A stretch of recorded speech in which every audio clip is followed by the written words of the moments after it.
Di Jambi, pemirsa, seorang bidan di Merangin menjadi otak pembunuhan kekasihnya sendiri. Pelaku dendam karena korban mengancam akan menyebarkan video mesum mereka berdua.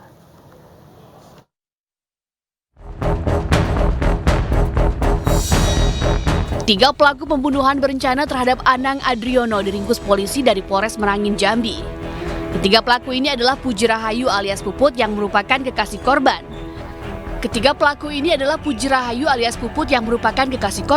Serta Sam Chandra dan Sugeng. Dari pemeriksaan diketahui Puji Rahayu nekat menghabisi nyawa kekasihnya karena kesal dengan ancaman korban yang akan menyebarkan video mesum mereka berdua. Puji ini pun kemudian meminta bantuan kedua sepupunya yakni Sugeng dan Sam Chandra untuk membantu menghabisi nyawa korban. Akhirnya tersusunlah rencana pembunuhan korban oleh ketiga pelaku dengan menggunakan senjata api milik Sugeng yang dibelinya di Lampung. Usai melakukan aksinya, Sam Chandra dan Sugeng membuang senjata apinya tak jauh dari lokasi kejadian. Namun aksi ketiga pelaku terungkap setelah polisi memeriksa ponsel korban. Menurut saksi P pada saat itu, si korban melakukan pengancaman apabila tidak diikuti kemauannya akan menyebarkan video-video porno terkait dengan diduga saksi P ini. Sementara P ini masih berstatus seorang pegawai pada salah satu rumah sakit dan atau puskesmas di desa tersebut. Anang Adriono, warga desa Sungai Lahut, Kecamatan Tabir Selatan, Merangin, ditemukan tewas di pinggir jalan dengan luka tembak di punggung pada 14 Juni lalu. Saat ditemukan warga, korban masih dalam keadaan hidup. Namun nyawanya tak tertolong saat dievakuasi ke rumah sakit. Dari Merangin, Jambi, Safrandi, iNews melaporkan.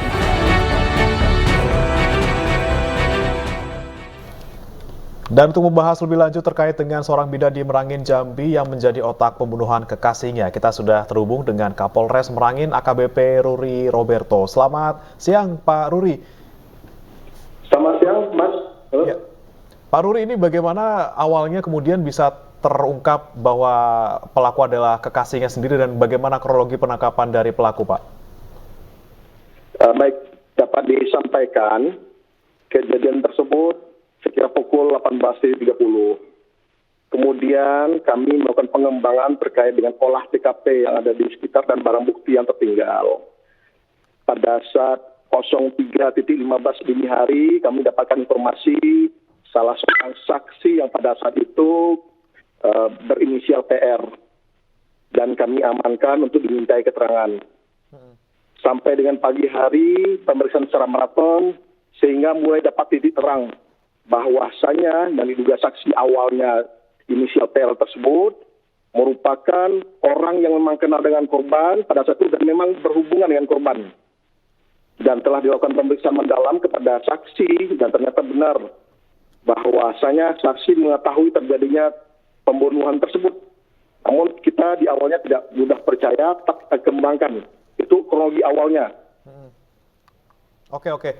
Kemudian kalau untuk pelaku sendiri, Pak, si PR ini memang sebelumnya pernah punya masalah juga dengan korban ataupun apapun yang memicu akhirnya si pelaku ini kemudian membunuh karena korban ini mengancam akan menyebarkan video porno. Apakah punya masalah sebelumnya juga, Pak?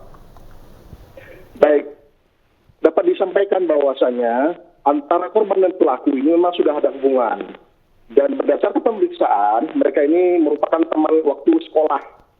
Sehingga hubungan tersebut berlanjut di mana korban pulang dari rantau, kembali lagi ke desa dan hubungan berlanjut. Nah, untuk kedalaman hubungan, hasil pemeriksaan kemarin, mereka telah melaksanakan hubungan tersebut kurang lebih berjalan setahun setengah. Dan dari hubungan tersebut, dari korban meminta atau kepada pelaku untuk berhubungan suami istri. Hal tersebut awalnya memang benar, tetapi pada saat berjalannya waktu, si korban melakukan pengancaman karena sebelumnya telah ada video-video daripada pelaku yang direkam oleh korban. Demikian.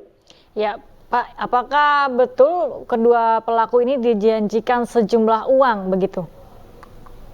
Benar, dari terduga pelaku PR tersebut menjanjikan sejumlah uang kepada kedua pelaku tersebut. Namun hal ini harus kita dalami. apakah itu hanya janji semata atau memang sudah ada uang depan atau uang muka kepada kedua pelaku tersebut atau tidak. Kami masih dalami sampai sekarang. Oke, Pak, kalau untuk pelaku PR dan juga dua pelaku lain ini apakah punya hubungan saudara atau Pak ataupun misalnya mereka punya hubungan sebelumnya, dan dari mana para pelaku ini mendapatkan senapan, Pak? Baik, untuk kedua pelaku hubungan hanya sebatas warga desa disebut di mana pelaku dan keduanya laki-laki berinisial S dan berinisial C itu sudah berteman. Sementara untuk senjata yang merupakan alat pembunuh yang kita duga tersebut itu didapatkan oleh S pada saat kerja di Lampung sebagai pengemudi. Itu didapatkan tahun 2022 dan senjata itu masih disimpan. Sehingga pada saat keinginan tersebut disampaikan oleh pelaku PR, mereka mengambil untuk melakukan penembakan. Namun perlu digarisbawahi, berdasarkan pemeriksaan kami, alat bukti maupun olah TKP, pengakuan dan ataupun data yang kami peroleh di handphone masing-masing, si pelaku PR tersebut hanya menyatakan, maksudnya memberikan pelajaran kepada korban tersebut. Sementara itu, namun tetap kita dalami apa motif yang sebenarnya. Karena di awal pemeriksaan kemarin, itu masih terlibat hubungan asmara ataupun pengancaman yang dilakukan oleh korban kepada terduga pelaku. Demikian. Ya, dari apa yang sudah dilakukan oleh para pelaku ini, pasal apa yang nantinya bisa dijeratkan kepada para pelaku ini, Pak?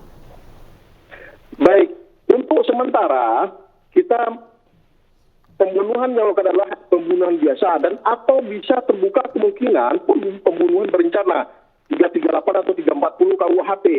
Namun peran masing-masing harus kita dalami, termasuk kepemilikan senjata yang dilakukan sebagai alat pembunuh tersebut. Oke, baik. Terima kasih Pak AKBP Ruri Roberto, Kapolres Merangin telah bergabung bersama kami di INews Siang. Selamat bertugas kembali, Pak Ruri.